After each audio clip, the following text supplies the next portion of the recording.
Shadow Smokers Legion. Shadow Smokers Legion. Shadow Smokers Legion. Shadow Smokers Legion. Shadow Smokers Legion. Shadow Smokers Legion for life.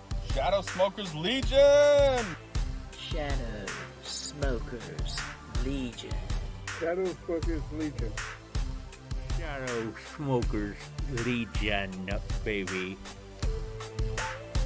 And for those that you couldn't understand that, Shadow Smokers Legion.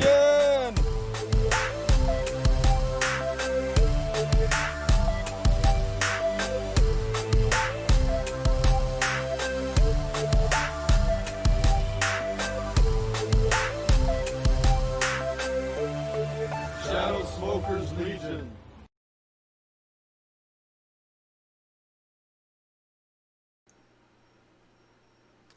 Hey guys, Tony the SoySauceAssassin. How are we doing today?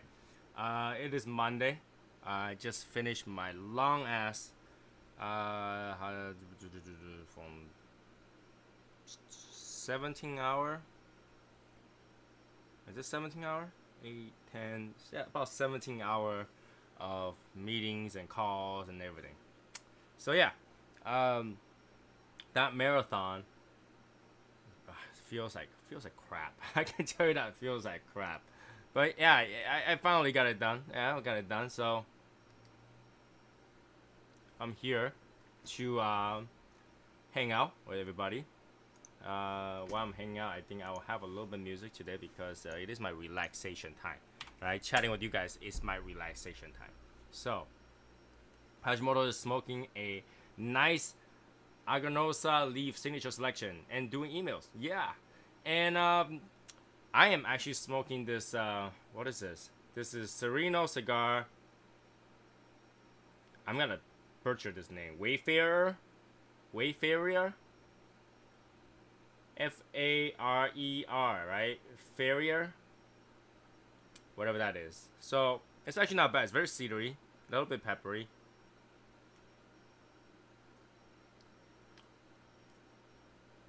And it also has a little bit of like, I don't know how to describe it, tree skin, something like that. Some weird aftertaste to it. It was not unpleasant. It's pretty good. It's just weird, right? It wasn't like you know. It was more like tree branch. I don't know. It has a little bit of griminess to it. So here we go. Some music.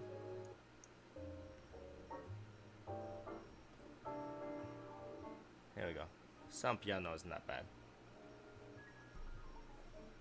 So yeah, long time, long day. Today actually was so long now. I just grabbed a Oro Blanco and I smoked it. I was like, oh my god, I'm done for the day. Like I literally done.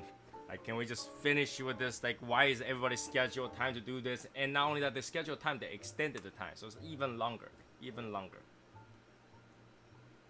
So, oh no, Martin's at the pediatrician office. What did you do?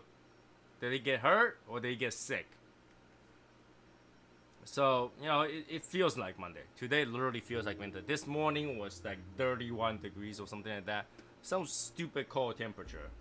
Like, so I was in the basement. So it went from like 70 degrees kind of afternoon and then goes to 40. And then every hour it starts to drop 10 degrees. I'm just sitting over here. I have my hoodie with me. And then like from wearing a hoodie through the night to wearing a t-shirt right now.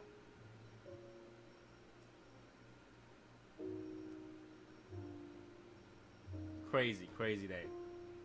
Let's see. It's going a little bit crazy.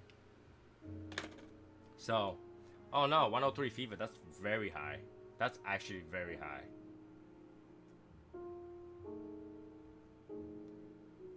So, tough day for me. Which brings me to the question: what do you guys smoke when you have a tough Monday? Everybody have one of those, like, I had a really tough day cigar, right? What do you smoke when you have a really tough Monday? Like today, I probably wouldn't make it through had Gary and Travis didn't argue with me about stupid stuff. You know, like, it's like, oh my god. I was looking at it, I was like, I don't really want to do this. Like when I saw the sunrise this morning, I was like, I should just go to sleep. I should just leave, and then just skip the calls, right? What is the big deal? Sometimes skip one call is not too bad. But then I also had to think that, you know, my wife is only going to work in a few hours, so it was like 6:45, 7 o'clock when the sun came all the way up.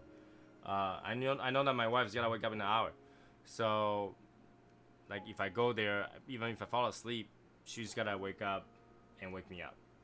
I literally overnight I developed like a neck strain, like over here, all the way like this part, all the way up here too. It's just sore. Right? If I just press on it, it sores. This side is fine. This side sores. I was like, oh, that's not good. So, you know, it's because I was talking to them and I went like this for too long. My neck is like holding my head up for this too long. I was like, okay, not too long. So, yeah. So you need something stronger. You need something just like get that feeling away from you, right? I don't know how to express that, but like you don't want to knock yourself out with nicotine, but you also want to enjoy it to a point where you can just phase whatever they're talking about to you out. Like I don't even want to hear it, kind of thing, you know. So it was a very tough day, very tough day. Good thing is that the tough day is only technically today. The next few days I don't really have anything, but you know I got a plan for next year. You know this year business sucked, so next year I had to really plan for it. And it feels like the universe heard my cry out. You know why I say that? It feels like universe had heard my cry out at 4:58 p.m. So just a little bit earlier ago, when I was about to hang up the phone, Davidoff called. Davidoff called me, 6th Avenue. Basically, he's a new worker over there. He started like, you know, maybe 2 months ago.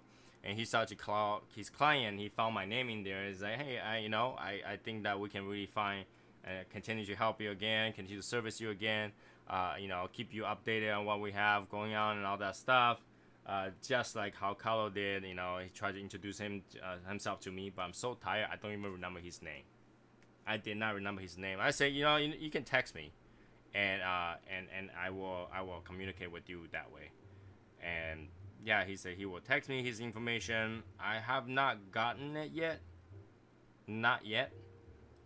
I'm looking at it. I haven't texted me anything yet, but literally, yeah. I mean, seriously. Oh, actually, no. 4:57. I don't know if you can see it. Come on, whoosh. 4:57. David out of Geneva. Literally called, and I was like, oh yeah. So I guess Davidoff started to care now that I haven't bought from them for a while. They're like, okay, you know what? Let's contact Tony again to see if he'll buy. But chances are I won't be buying a lot. Whatever he talked over the phone, I told him I already have it. So I'm not gonna. It doesn't interest me right now. Right? He was talking about the 53 Kappa, and I was talking about the Intenso. I was like, yeah. Not too interested in those, but yeah, I'll keep in mind. I'll think about it. Hey, Thomas. So that's why that's actually kind of brought up my my expectation again. My not expectation, but my mood. I raised my mood just a tad, right? Just a tad. It's like, okay, I will think about buying Davidoff. Gotta be honest with you. I am looking forward to buy few items from Little Guy Cigar Shop. Obviously, with the way Little Guy Cigar Shop is right now, there's only more things that'll come, right? If Little Guy Cigar Shop is carrying about 500 different cigars right now, then no, I probably wouldn't expect them to. He's gonna have a lot more facings, right? But because he only has so many, that kind of made me feel like there's more things to look forward to. There's more things to look forward to. Hi, Stephen. More things to look forward to, and the more things I can think, I can expect to get better. Things that's gonna improve in the store and all that stuff. I'm actually looking forward to do that. So by that meaning to look forward what he's gonna carry, what I can buy, what I can try, and stuff like that. And obviously, it's about what 2.5 months away from our Christmas raffle, and you guys know that Christmas raffles are usually crazy. So I am starting pulling things out to see what we can do as prizes. I am going to buy some cigars as prizes. You know, gotta do some sampler kits as prizes, and there might be Davidoffs and other stuff as prizes. And of course, the cutter that we are going to make it work is gonna be done before that. So that is gonna be very exciting, right? Very exciting thing that's gonna happen. Other than that, I'm actually today I didn't even had a chance to see if I got an email for the designer for the Ash Queen today. Let me double check to see if there's anything. Nope, not yet. I'm not gonna rush the designer. I'm actually gonna let her take her time on figure out the design, because if anything, drawing a crown is actually quite hard. Like drawing a good looking crown is kind of hard. I'm gonna give her time so we can figure this out, right? We can figure this out. And for some reason this music just doesn't sound cool to me.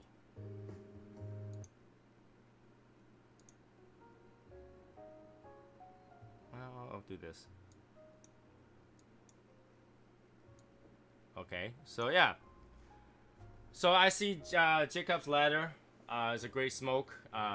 You smoke that in your tough time. Anybody else have an opinion on what smoke you would like to smoke during your toughest time, your hardest time? I'm not talking about a celebratory, okay? I'm talking about like you just had a 10-hour meeting with the toughest customer possible, like whole table of Karens plus Felicias, okay? A whole table of Karen plus Felicias and plus in-laws, that kind of thing, okay? Like a whole table of those people. That is more demanding than I am. Okay, and a lot of time, the rule of negotiation is you give something that's lowball, they give something that's 200% of what is need to be done, and then you guys meet in the middle, right? So it's 100% what you need to get done, and they usually go all the way to the top to make something impossible, like a idea that you knew was impossible. So, and then you tell them that, dude, are you crazy? That's not possible. I mean, nobody does that. And they're like, no, that's because no one does this. That's why we need to innovate and be the first people to do it, first company to do it. And you're like, okay, you can do it. How much money do you have, right? You can pretty much accomplish anything that you want to do so long as you have enough money, right?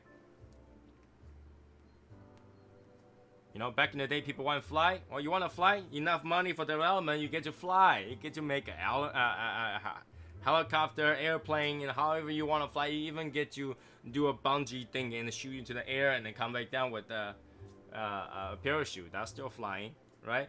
Like how much money you want to spend, and then they give you a budget that's lower than my cigar budget. Alright? That's lower than my cigar budget. Tony has to have at least one Jacob's Ladder in his stash. That is negative. I had Jacob's Ladder before. I think I smoked total of 2 or 3 Jacob's Ladder in the last few years. But I no longer buy them because they are just so strong. Jacob's Ladder is strong, and I'm like a medium cigar smoker, right? So you give me Jacob's Ladder every time, I'm gonna feel borderline sick at the end of the smoking experience. So like I don't smoke that much. Jacob's Ladder is punch in the face cigar. So, or at least in my opinion it is. So it's not something that I'm gonna go out of my way just to go. I'm gonna stash a few just so that when I want to knock myself out, I knock myself out. I do have a few like knock yourself out cigars. especially if I really want to knock myself out. There's always Churchill's, late hours. There's always the Wagner cigar, which is like this long, triple Ligero. So yeah, that's not what I usually do. How about La Madera? It's a good smoke as well. It is, and I think it's almost too good of enjoyment to be like a stressful cigar, because it's an enjoyment cigar. It's actually a really, really good cigar. And then I think the strength is actually kind of tapered, so like you get the full strength at the end, not in the middle or the beginning. So you actually get to enjoy the cigar nearly the end before you start to feel like, oh, it's getting a little bit too strong. So it's not that bad. Cuba Libre 1 is a good cigar too. Okay, so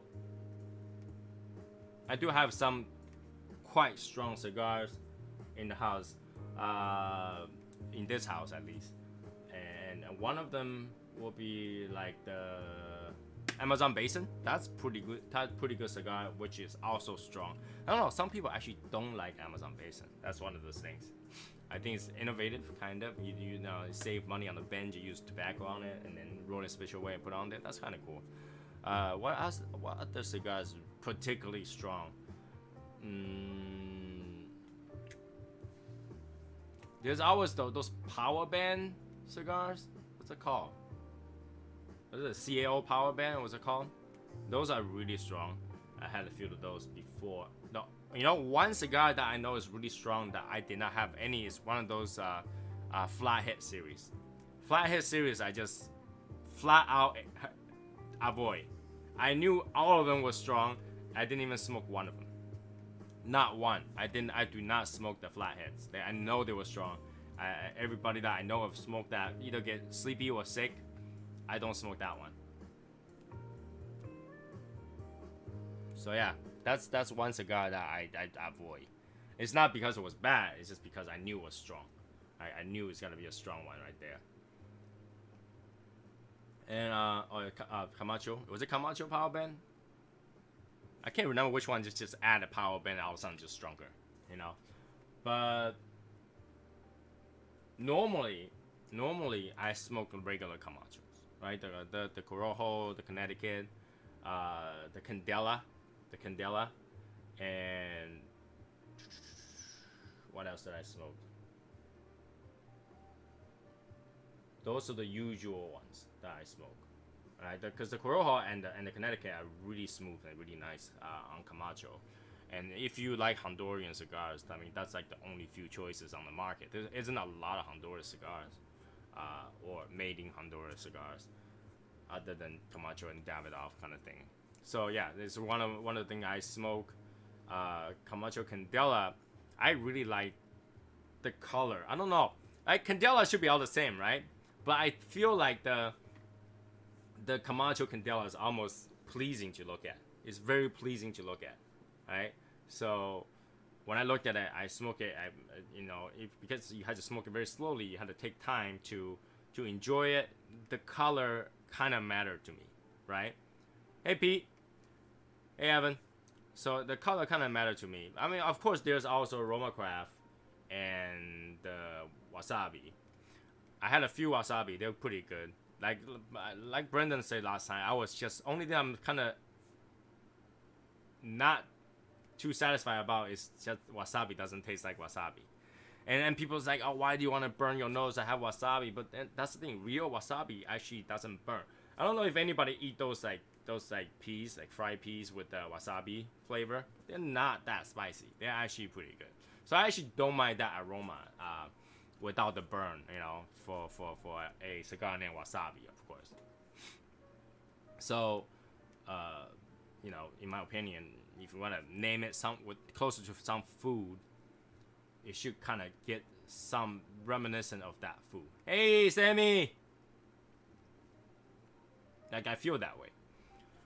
Something like Perdomo champagne. You're like, that does not taste like grape. Yeah, it doesn't taste like champagne, you know. Well, obviously, if you don't know the story behind Magic Toast, you're like, this thing doesn't taste like toast, you know. Even though they're like toast, cheers, toast, and like that doesn't taste like wine either.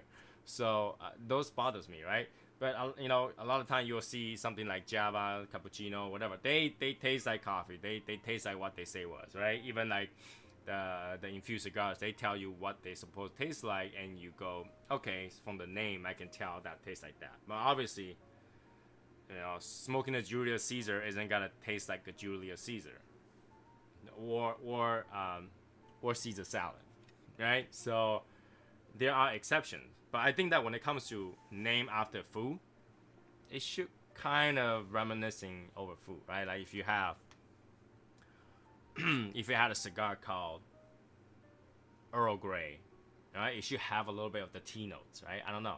Like, is it just me or is that everybody too? Like, you kind of expect that at first glance, after you see the name, it should kind of give you a hint of what is kind of what tastes like. No? Like Azran Zion has those like cupcake, whatever name of the cupcakes and stuff like that. You're like, does this thing taste like cupcake? Right? Well, obviously the thing named after people is not gonna taste like the people, but something like, if they tell you it's Nicaraguan, if the name is Nicaraguan, you kind of expect the taste and the notes is gonna be expectable Nicaraguan style, right? The char, the darkness, the little bit pepperiness of, and then the dark notes. You should get those, right? That's one of the things that's kind of disappointing to me about the Camacho Nicaraguan. It's actually not. The only thing was just a filler. So it's like, how can you name the cigar that when you only put the filler? That's like called like General chicken, but you only get one piece of chicken, and everything else is like broccoli. Like, dude, just call it General broccoli with one slice of chicken. You know, you wouldn't call it General chicken if all you have was one chicken, right? The main character, the main protagonist, the main notes should tell you by the name, but you don't always get that. Well, obviously, Davidoff ear the dog doesn't mean you gotta taste like dog, but you know what I mean, right? You know what I mean. There's difference between a celebration name and a actual name, right? Like if I make a cigar called soy sauce, you bet it's gonna taste like soy sauce, guaranteed. All right, it's gonna burn your nose to death with that soy sauce flavor, guaranteed, right? If I make a cigar named Wasabi, it will kill your nose, period. All right, you will die from that wasabiness, right? If I make a cigar called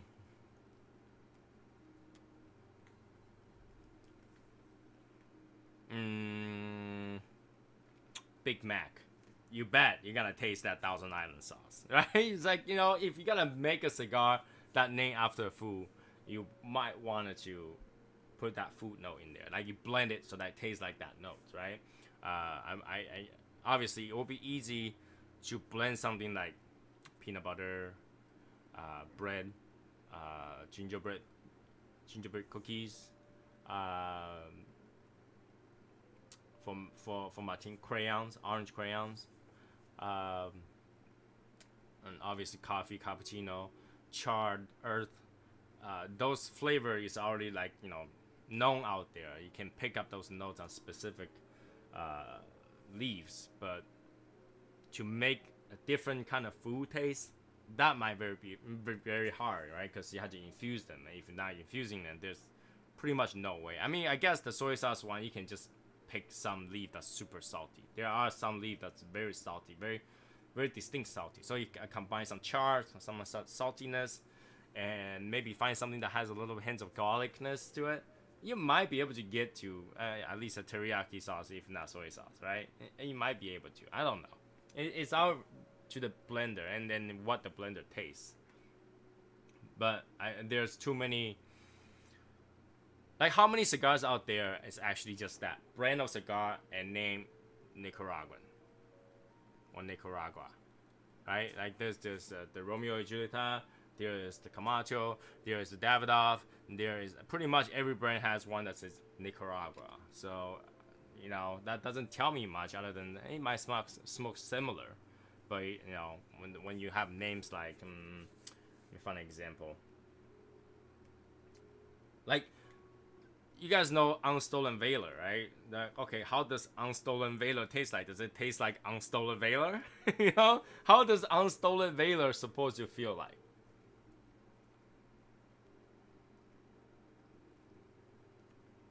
How are you gonna get that feel of your Valor has been unstolen or has not been stolen from smoking that cigar? That's the question, right? That's the like, how do you name that? What did that? You don't want to name something after. So it's like, I have a cigar, but I want to prove a point, so I'm just gonna randomly name the cigar something, right? For example, DTT's Brulee, right? Sober Mesa Brulee.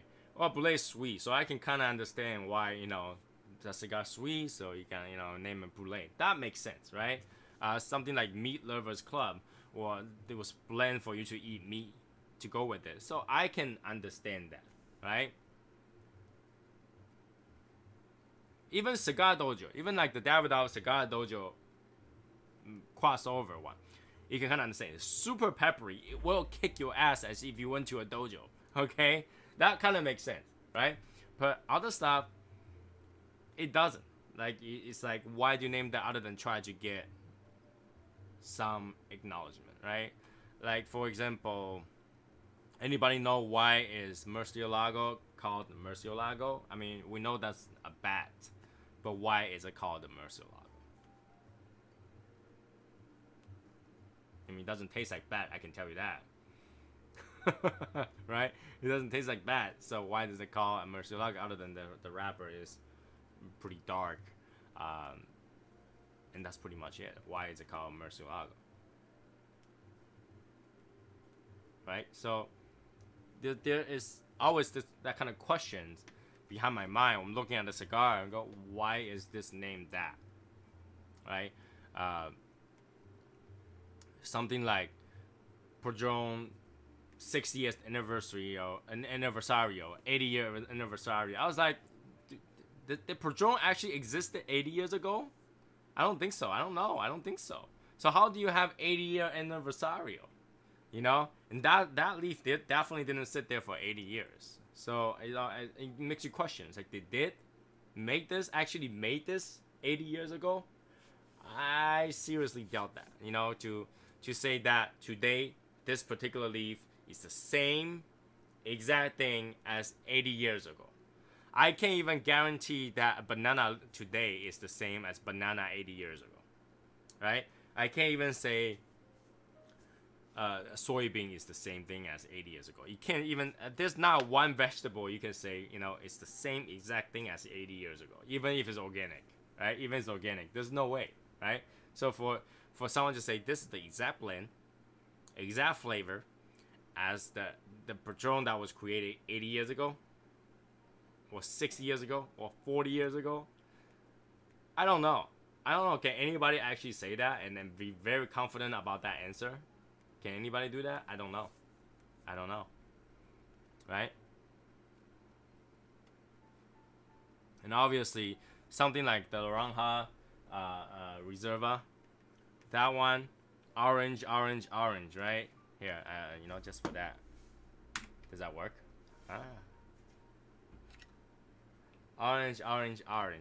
But, there are people that can't taste it at all. And that's probably why they didn't call it orange. Can you imagine if they do call it orange? Reserva orange or Reserva citrus. Or, I don't know what's the different name. Or like Reserva citrario. Something like that. I don't know. That probably hints that it's going to be orange. But the bend is orange. So it kind of gets like, okay. Maybe citrus is there. So the color of the band, a lot of color of the bands are actually like red or black and coins, stuff like that. So you can't tell everything from the band. I mean, obviously the bankers. None of the banker tastes like money. I can tell you that. It tastes like money lost, but it doesn't taste like money, right? None of the banker. Do you feel richer smoking bankers because Number one, they're not that cheap. Fingers are not that cheap, right? Fingers are like, between $8 to $14, depends on the sizes. So, fingers are not that cheap. But and when you smoke it, yeah, for a little bit you'll feel like a badass taking it out. It looks like money, right? But once you smoke it, you're like, doesn't taste like money. Well, every cigar is money, so I guess, yeah, in a way you can feel like it's money, but it's not, right? So yeah, it's really hard to tell cigar by its name nowadays, because the name doesn't necessarily mean what it tastes like, or doesn't even hint what it tastes like, right? And obviously none of those Halloween stuff tastes like any of those, like, Chucky does not taste like Chucky, right?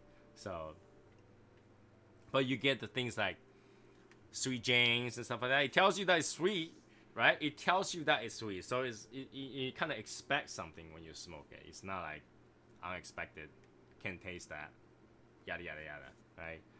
So it's hard to tell. And then, obviously at this point, after you smoke for a while, you learn to not trust the color of the leaf with the strength, right? The color of the leaf does not necessarily tell you what strength it is. It actually goes one way, it doesn't go the other, right? So the darker the leaf, the more strength it's gotta be, sure.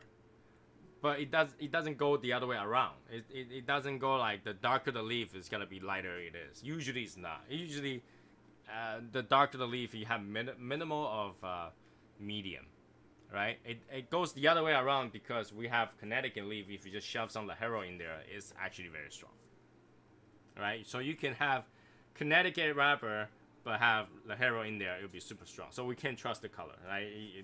So when somebody asks, can you tell the strength by the color?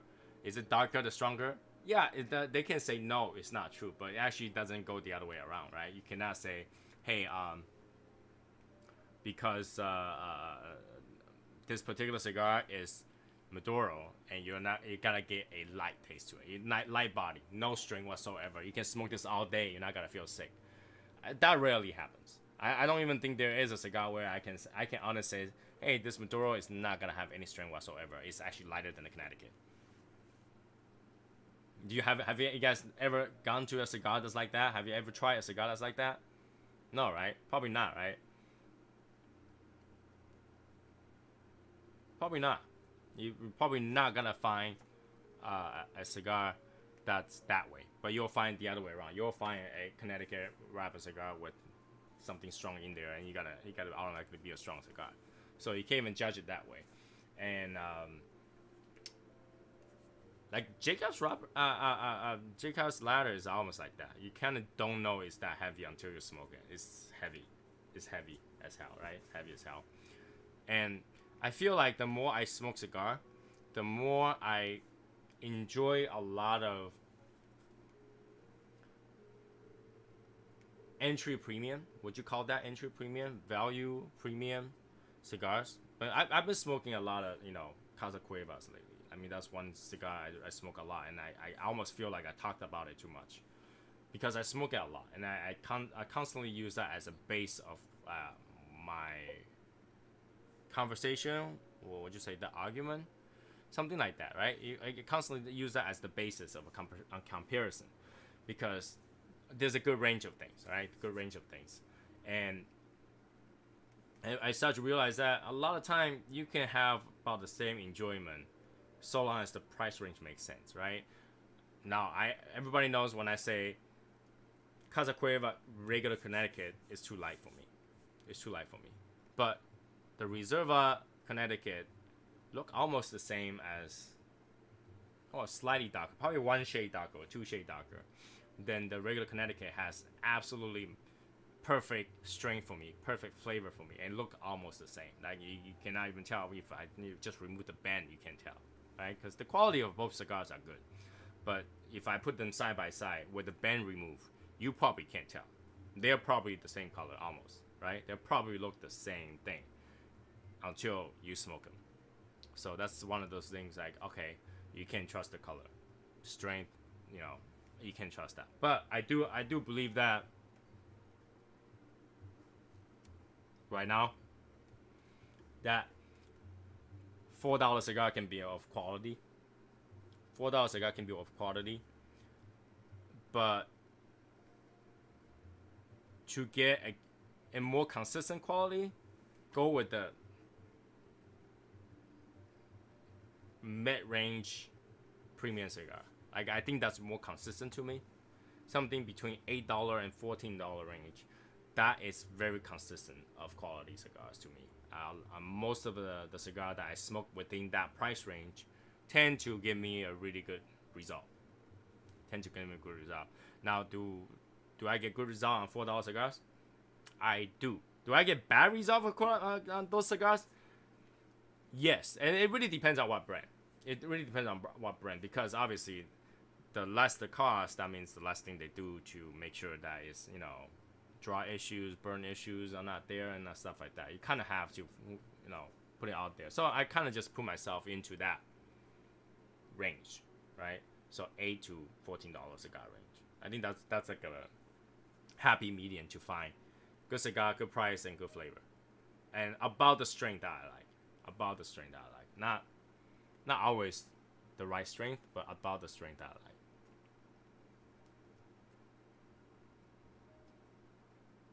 Right? And beyond that, if I had to buy something that's $20 or more, in majority of cases, I go straight to Davidoff, because that's where I can be sure that I get what I like, right? I get what I like, and it's more like a gimmick, right? You can go out and get a $5 steak, and you can go out and get a $40 steak, and the difference between the enjoyment is that half an hour. All you gotta remember is that half an hour, right? When you eat it, that's the enjoyment difference, right? After that, you're satisfied, you're full. It doesn't matter, right? So just how much you justify for you. And for cigar, it's kind of like that 1 hour. And I mean, if you're with good friends, if you're having good conversation, you can smoke a $1 cigar and probably enjoy it. In fact, you can smoke a fake plastic-filled Cuban with a good friend and not notice how crappy that cigar smoked, right? Because you will just keep talking, keep lighting. You're not gonna notice the crappiness of that cigar, all right? So, in the end, you could be smoking a straw, and you'll probably be enjoying it, because it can't beat a good conversation with good friends. That you can't beat. Right? You can't beat that. Right? And obviously we have Travis here, which is like the #1 customer of Little Guy Cigar Shop.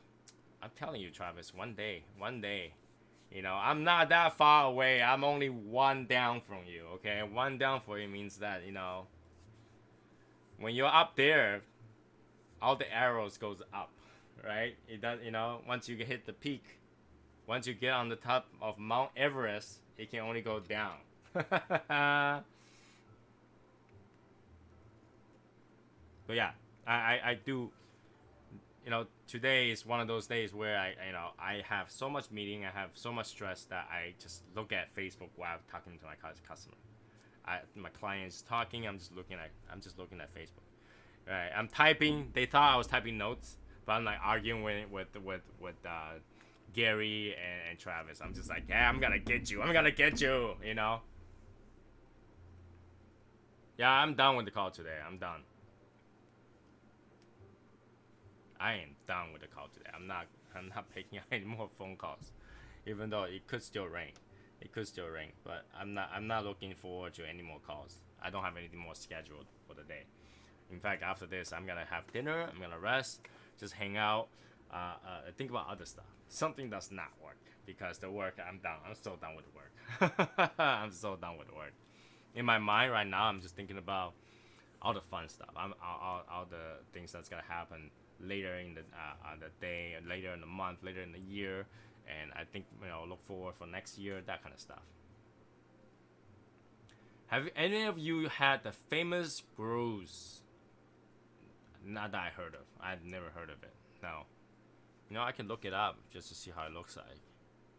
A lot of time I define a cigar. I like remember cigar by its look. Have you ever did that before?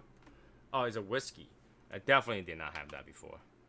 I'm a single malt Japanese Scotch drinker, so a lot of time if you name a Western whiskey, I'm not familiar with.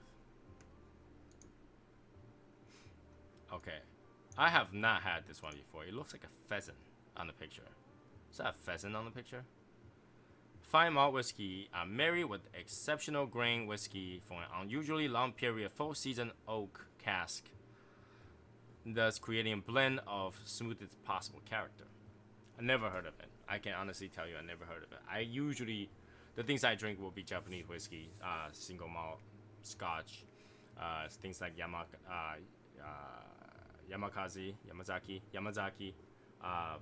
Centauri, Nika, Yoichi, Miyahikyo, Hakuba, you know, things at that caliber. And here's the thing, that because how rare they are, I actually don't go out there and buy a lot of alcohol. I collect them and I drink them in special cases. I'm not a regular drinker. Usually you won't find me drinking unless something's happening, something's going on, something was celebration, something a friend dropped by or something like that. I rarely drink on my own.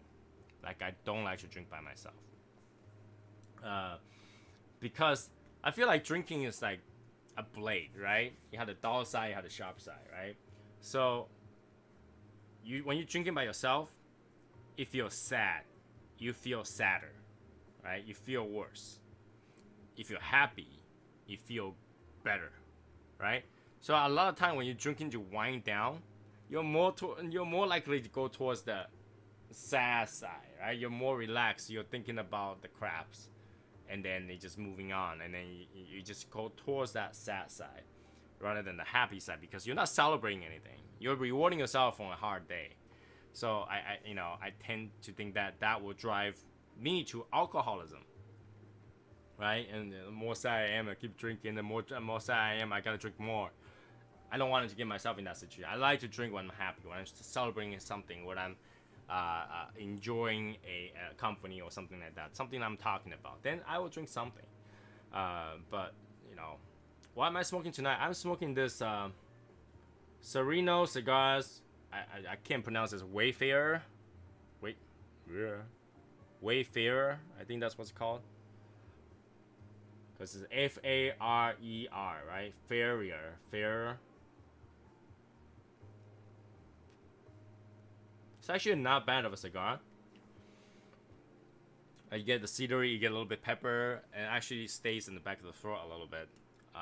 But it's not as complex as I like. It's actually a good cigar. I would say this has got good flavor. It's got consistency. It does die on me a little bit because I have two fan blowing at me at the same time, but I feel like it's a good cigar, but it's not as complex as I like. I like really complex cigar. I like transitions. I like to be able to pick up different notes, even notes I feel weird. I'm okay with that.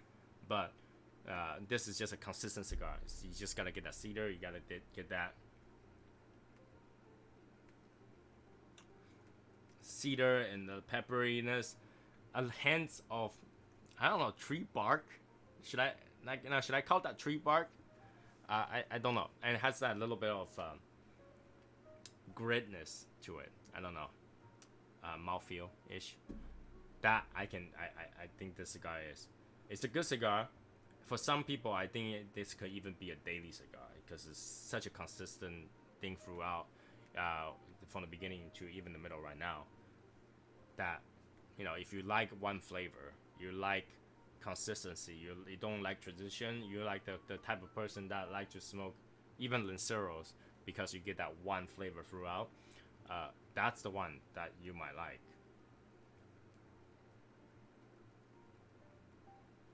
It's got a little bit of that char too, a little bit of dark flavor, but it's not a lot. It's kind of just like right at medium, right? So it's a good cigar. The band is good. Unfortunately, I just don't know what they try to portray because I have no idea what this is supposed to be. but it's a good cigar. I do enjoy it. I did today. I was telling people, I was talking to my client. The meeting is so dry and boring, and I want to dig my eye out, kind of thing. That I was like, should I just smoke a Gurkha so I can show them my pain throughout my face? I'll be like, don't really want to talk to you guys, you know. So in the end, I was like, you know what? I already have a good cigar. I don't really want to ruin my enjoyment in my mind, because I had a Oro Blanco today. Around, when was that? Around noontime, maybe. Around earlier today. And it was funny because right after I put up that cigar, smoking, I forgot that I'm still on a client meeting. I'm just like, I'm smoking, and then my client actually just went to the other room and come back with the Bahique. And he's like, I see you gotta enjoy a cigar right now. It is a long meeting. Let's enjoy a cigar while we're talking about this. And I was like, I can see, yeah, you're smoking a Bahique. He's like, yeah, it is the best cigar ever in the world. Best cigar ever in the world. If you smoke cigar, you should know. And I was like, nothing against your cigars, but I don't think that's the best cigar in the world. In fact, it's only because it's hard to buy right now. It's not best. What I'm smoking is the best. And he's like, it's just a Davidoff, you know. It's just overpriced Davidoff, you know. I have not bought one before, but I'm telling you, you can ask anybody, but Bahique is the best cigar in the world. I was like, nah, well, this cigar has meaning to me, right? Because 1 year anniversary on our SSL, I received one from the members, and so whenever I smoke this cigar, I think about the members. I'm thinking about the Facebook group. I'm thinking about the group that we all the fun time we have. So that really drive me to a different place while I'm talking to the client. So that's why I said, you know, when cigar has a meaning, it's better, right? Somebody tell you the best cigar in the world, I highly doubt that, right? How often do you see cigar of the year, Bahique, right? How often have you guys see that on the magazine? Cigar of the year, Bahique. I don't see that. I haven't seen that for a while now. I read the magazines, the Cigar Aficionado. I don't see Bahique to be on top. So yeah, you know, it doesn't bother me. He zoomed through that cigar. And I think the Bahique is only like this long. So it's not that long of a cigar. He just zoomed through that. I'm still on my cigar. Because I think the Oro Blanco is the size of like a Toro, so it takes a while to smoke. I'm just enjoying the cigar. I'm just listening. I'm smoking it. I'm listening. Yeah, okay. All right. Yeah. Send me a fax on that. Send me a document on that. Oh yeah. Talking about fax. Brendan hates fax, right? But actually, I just say, yeah. Send me a fax on that. Send me an email on that. Send me a digital documentations on that, because certain things have to be faxed. To be an actual usable copy. Digital things doesn't work that well, especially international stuff.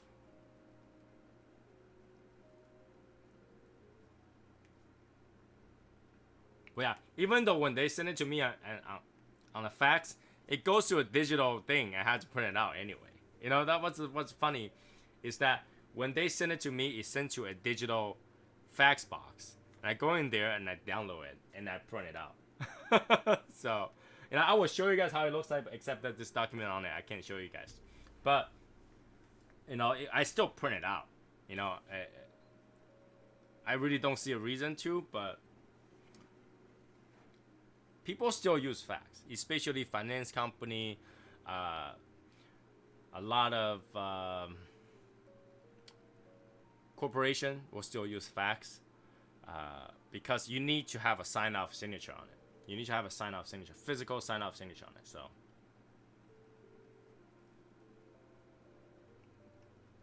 you know, nearly the end of the day, I was already like probably 3 or 4 o'clock, 3 o'clock, I think.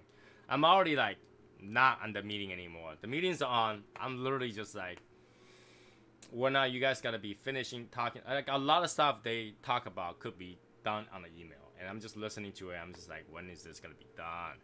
I know I'm talking to Michael from Little Guy Cigar Shop, talking about the orders we're gonna make, things I'm gonna buy, what I'm looking forward to. In fact, I'm talking about the pledge. I'm really looking forward to that pledge because just looking at the box and looking at how the design of the pledge, I really like it. I really like it. I'm the worst sucker out there for designs. All right, if you make the box pretty, I'll probably buy it.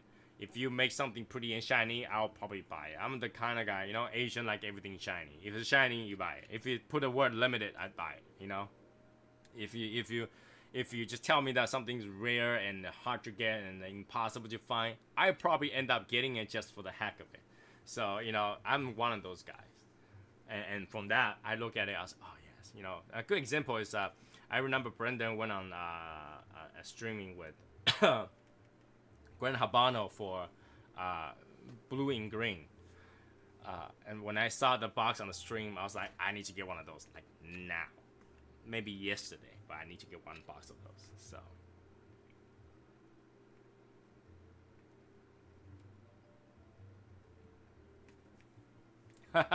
I missed the Down to the Knob live show yesterday at 3 p.m. Well, you gotta know, your 3 p.m. is my 6 p.m. while I'm cooking. So usually I not gonna watch while I'm eating with my wife, so she watch her stuff or news and stuff like that. So sometimes if I finish the food early, I'll go. If not, then I know. What are the facts about facts? What are the facts about facts? Lame, right? And yeah, so once it's available to Michael, I'm pretty sure a lot of people will be contacting Michael. It's like, yeah, I want one. Michael, I want one. Maybe I want two. I don't know. It depends when it comes out and all that stuff and availabilities. I'm pretty sure Michael will do his best and Brendan will do his best to find boxes for us. I hope we don't have to share the box. We just need to get some. At least I need a minimum of one box. Minimum of one box. And I really want to smoke it to find out what it is now. It's good, right? So usually I'll buy a box, I smoke it. If I like it after the first one, I will ask for another box right away. So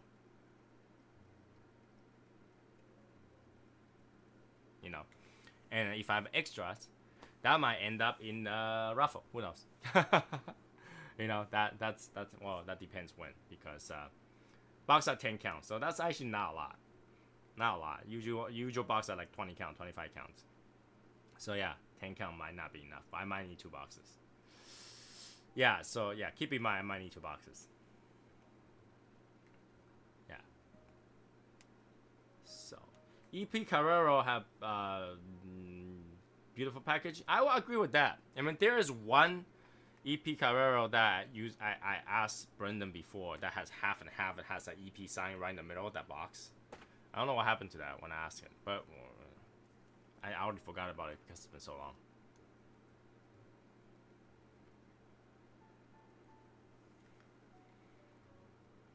We're discount ready but in.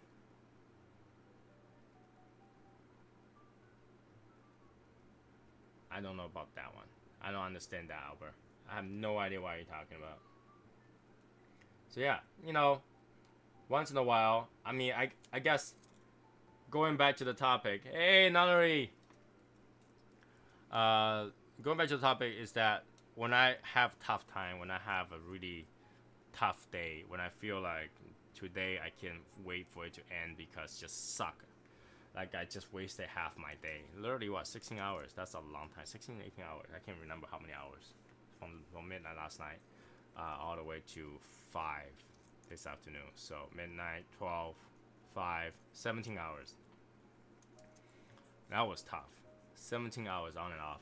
17 hours. The only time that I had to myself was when I go take a piss.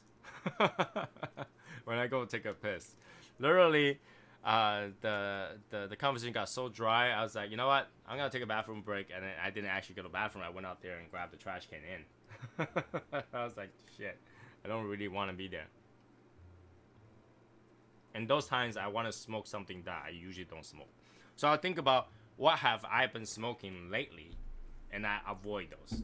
I'll go to something that's totally random. I'll go to my random draw, random pick box, and just randomly pick up a cigar. And literally today, I walked by my fridge. I was like, I need an Oro Blanco to tell me that why I'm working, right? I need something to tell me that I need to remember why I'm working, and I'm working because I need to afford this $500 cigar once in a while.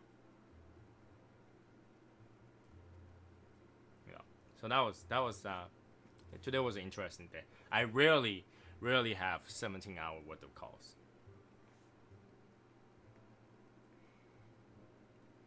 What the hell are you talking about for that many hours? It's a lot of brainstorming sessions, right? So for my midnight is on the other side is noontime in Asia. Noontime to maybe just earlier than noontime, depends where you are in Asia. So that's the time where they talk. You know, they start talking, and then they start brainstorming. They talk about how they can improve next year. There are a lot of companies are moving supply chains. A lot of companies are accounting for possibility war, a possible war that may happen, and that might cut off supply chain, that might stop certain things. People are thinking about more of a digital war, more of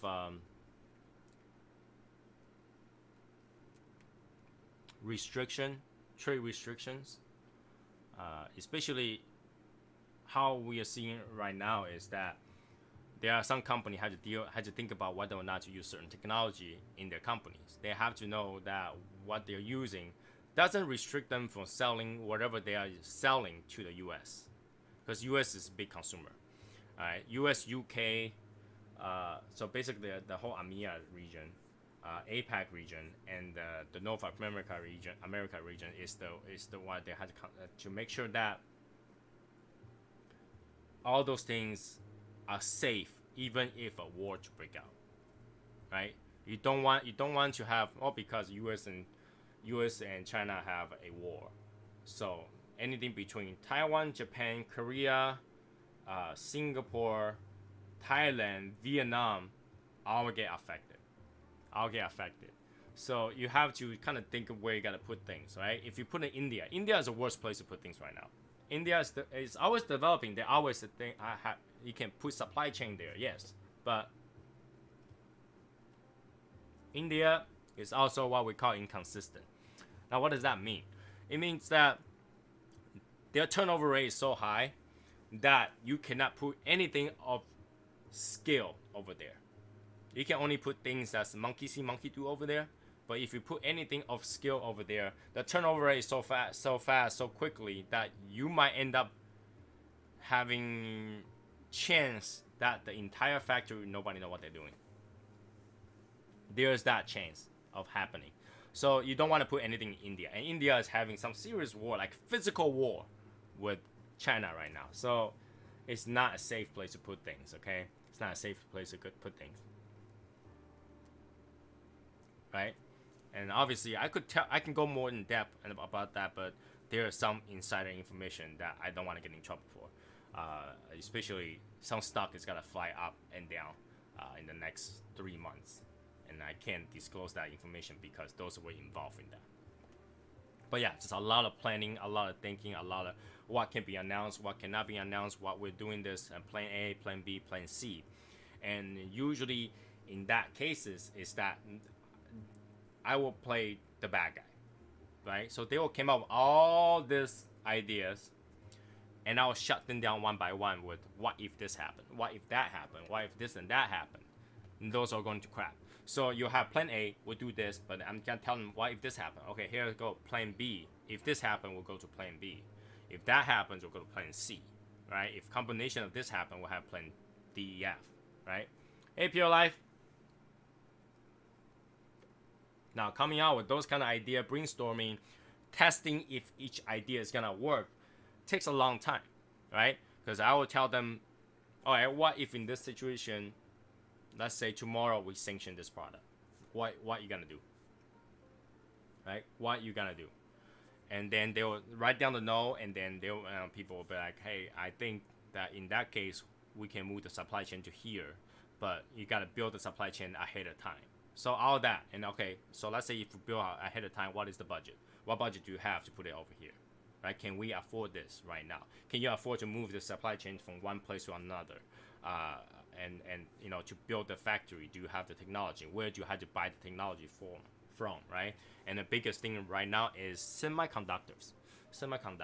I don't think I should be giving out too much information about semiconductors because that's actually the biggest thing right now. And you will see. Factory will be built in the US and things are happening. I can't give you the brand. I cannot give you the factory location either, but it will happen. So for that took a long time. You know, we even took a break to think about it, come back, continue to argue, right? And then once they have their set of ideas, I took those ideas and I put it back together again and separate them out. Which part I think is feasible, which part I think needs change. All that stuff took another few hours. You know, it's like an operation. It's like a surgery. You know, you cut pieces, you put it back in there. You want to make sure in the end you have a don't put all the egg in one basket, because a lot of time the company want to put all the egg in their best bet, right? Investors love to bet against themselves. All right, investors love to bet against themselves. Just like when you go watch a boxing, right? One has 1 to 200 rate of return, and the other one is 1 to 1. You'll buy some 1 to 1, but you'll buy a lot of 1 to 200 just in case, right? Something like that. So they love to bet against themselves because if they lose, they got that money back, right? And also it's my job to talk to their lawyer to make sure that their idea is feasible. Their lawyer had to be aware of things, and a lot of time the CEO doesn't know what to tell their lawyers. They go to their lawyer and they go, here's an idea that we have. Boom, read through it and let me know. No, so I'll go talk to the lawyer page by page to explain what we really mean, right? And they have to rephrase a lot of things to what they really mean, because if the CEOs and the VPs, the AVPs can write those papers, they don't need a lawyer, right? So they give the lawyer, we go page by page to make sure that everything that they try to portray, they want to have in the document is correct, and you know, with those legal terms, like, you know, included but not limited to, that kind of stuff, you know. And we'll define this as partner one, and you know, that kind of stuff. So we have all those. That's why it takes so long. If I feel like I'm in a when you buy a house, you go to the sign closing, you got to go through every page, you got to sign 500 documents and stuff like that. So that's what I end up doing today, right? And then I got to get all the documents, and then I sign off on it to say that I actually give them this idea, I approved of this idea to, you know, whoever hired me, and say these are the idea that we came up with, this idea I reviewed it and I think it's feasible, and then these are the good chances and these are the bad chances, and you know, this is what I think we should avoid. A lot of things that I tell them to avoid, I have to sign off on it, because that if whatever I tell them to avoid end up to be a good idea and they avoid it and they screwed up, they come back to me for it, right? So there is some bad part about how my job is because whatever I suggest to them, whatever they consulted me that I give them the answer for, I had to be responsible for my answers. So, you know, I had to go through it and make sure that what I say to them is correct, and I sign off on it. It's like, this is what I told them, and the reason being, and you know, they keep that on file. So the next time they're meeting, and it says, hey, Tony told us this was a bad idea, it turned out to be a good idea. Let's fire him. Right? You know, that's one of those things that I watch out for.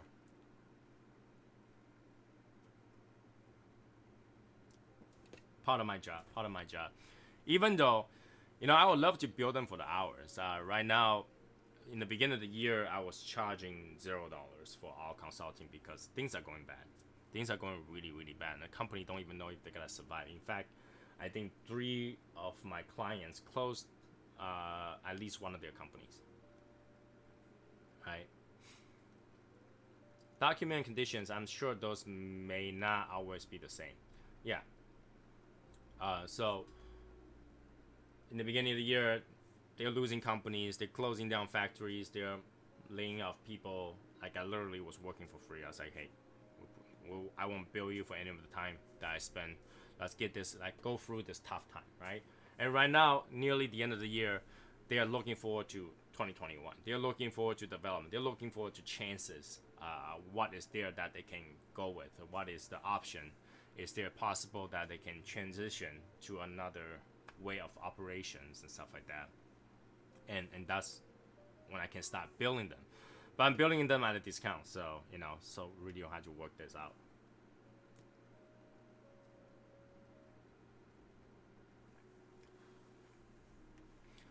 You say bad, but something else makes it good. It's still not your fault.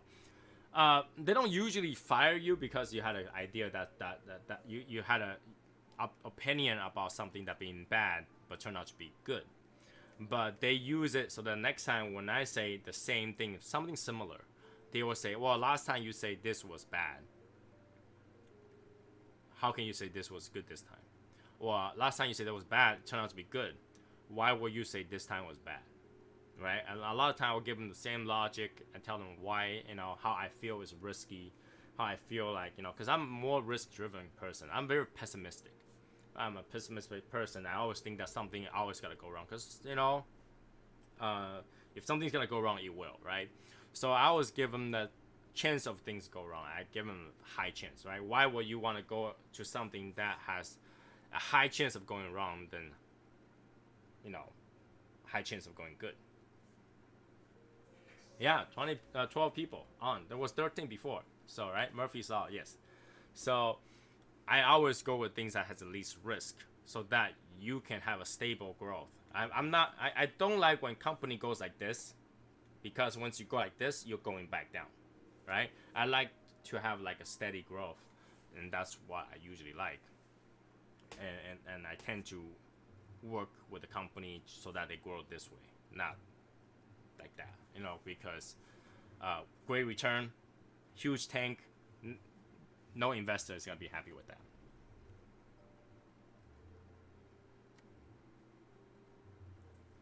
Right? Because if you hit the peak, the only way to go is down. So I tend to tell them, hey, if you grow this way, it's safer. And then especially nowadays, with this situation going on with the COVID and then the election going down and the war coming up, you want to be very, very safe. Right? You want to be very, very safe. And this is why my client go back to me at this time, because they want to make sure that they have something that's more foolproof than risk. Obviously, high risk, high return. Right? The more risk you take, you gotta get those really big returns. But high risk means that you gotta be able to handle the blow. Right? You gotta be able to take the beating if you fail. And a lot of companies cannot take that right now. Right? A lot of companies cannot handle another beatdown by a mistake.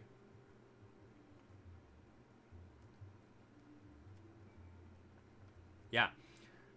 You literally did see me say that, because that's exactly what I was talking to my client about, and then it was like fresh in my mind, so I said the same thing to him. I said the same thing to him because of that, because I tell him that if once you get to hit the peak, I can give you the idea that you gotta hit the peak right away, right? Sell everything you have, but then after that, you're gonna take the beating.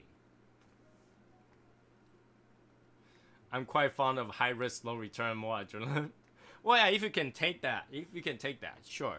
A lot of time, I tell people to save 6 months worth of cash, all right? Your expense, 6 months worth, before you even think about whether or not you should put it in the stock market, okay?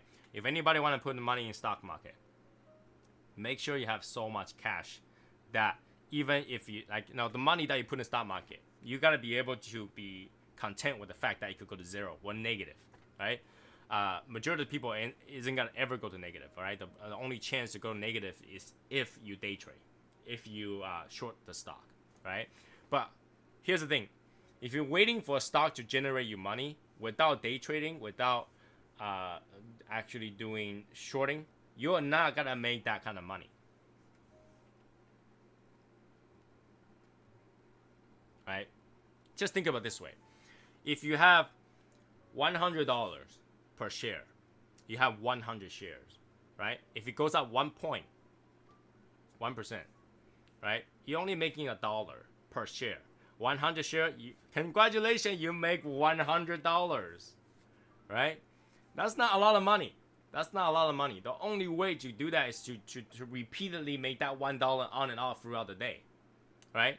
That's the only way you're gonna make a lot of money. But here's how you lose the money, right? When you short it, you borrow stock. You go to your trade agent, and then you tell them, I want to borrow 100 shares. You gotta sell 100 shares, and you gotta buy 100 shares back, and then return it at the end of before the closing, right? But if you borrow that 100 share, and then it actually lost money, that's how you go negative, right? Because now you owe 100 share at that specific amount that was more expensive than what you sell it for. That's how you lose money. All right. So the only way to really make money is to be able to monitor it and make that in the multiples. So I have 100 shares. Okay, now it raised by 1 point. I'm gonna sell that 100 share plus another 100 share. All right. So when it drop another point, I'll buy it back and return it. And now when I buy it back and return it, I earn another 100. Right. So that's how you gotta work. You gotta borrow a share. You gotta short it. Right. So the only way is to short it. The only way to make that kind of money is short it. Unless you gotta have 1 million share, 1% of 1 million share. Then you're making money, but that's a lot of money. More money you put in to make money. Yeah, sure, you can do that. Right? But without day trading it, in normal cases, you're not gonna be able to make that kind of money. Right? That's why people put in investment and put in the funds. Someone else is handling the funds, so they go day trade, they go move in and out, and that way you kind of make money. But then again, you're paying percentage, you're paying maintenance, you're paying funds. If you look at a lot of funds out there, their maintenance costs are in the hundreds of thousands of dollars. Okay, and a lot of them will write off something as immaterial. Like you can lose 10 grand and they'll write it off immaterial. It doesn't matter. So, what I picked to smoke, I smoked the Sereno Wayfarer. I need to go here a little bit so you can. Here we go, Wayfarer. All right, so yeah, I mean that's why investment. I tell people, like, if you got good amount of money, let's say $500,000, don't buy stock. Don't buy stock. Buy something tangible to use money to make money. Don't buy stock, because when you buy stock, the thing about stock is that it raise or tank based on emotion, what people feel about a news, right? You can buy a lot of stock, and then because the CEO died, your stock tanked. It's like, what's the big deal? The company still operates. I don't care if the CEO dies. But nope, if the CEO dies, it goes down.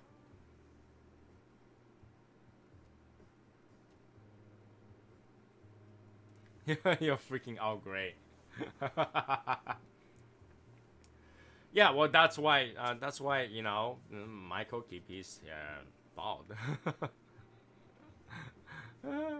How's it so far? It's a good cigar, number one. Number two, the flavor is very consistent. And number three is, so far, gives me pretty good burn. I would say it's pretty good burn, with 2 fans blowing at me at the same time. Pretty good burn. The only thing I can complain about is that it's not that complex. So if you like a consistent cigar, this is it. But if you like a complex, change from flavor cigar, not that. It's not that. In terms of the strength, I would say light to medium. Light plus, medium minus.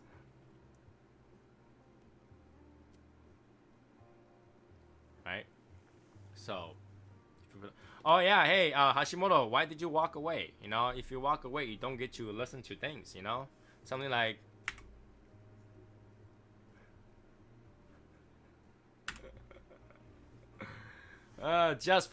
Just for Hashimoto right there. Just for Hashimoto, okay?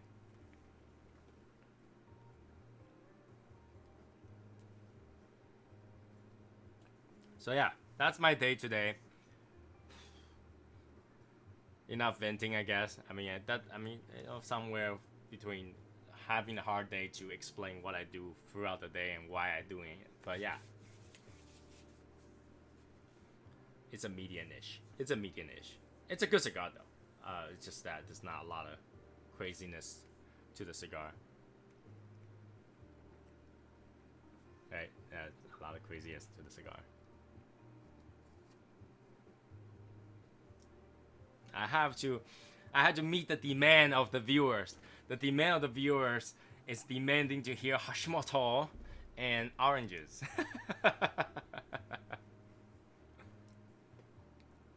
So I literally made these just for you guys, you know?